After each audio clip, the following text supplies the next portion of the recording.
Jenny and Aaron Moyer describe Vitali as the sweetest 4-year-old boy you could ever meet.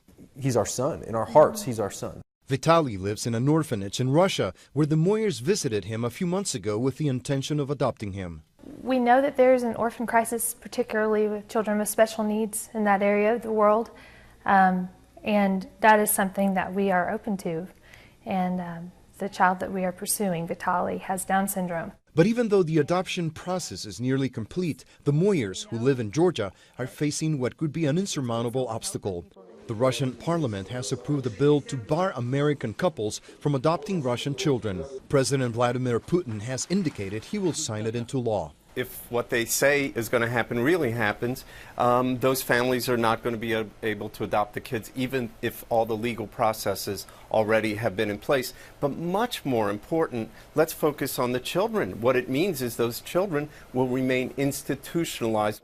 Some see the Russian bill as retaliation for a new American law that places financial restrictions on Russians accused of human rights violations. It also denies them visas for travel to the United States. According to statistics by the U.S. State Department, the number of Russian children adopted by American couples has decreased significantly in the last few years. In 2004, the number was more than 5,800 compared to only 962 last year. Over the last 20 years, Americans have adopted more than 60,000 Russian children, more than any other country. We remain committed to supporting inter-country adoptions between our two countries. The welfare of children is simply too important to be linked to political aspects of our relationship.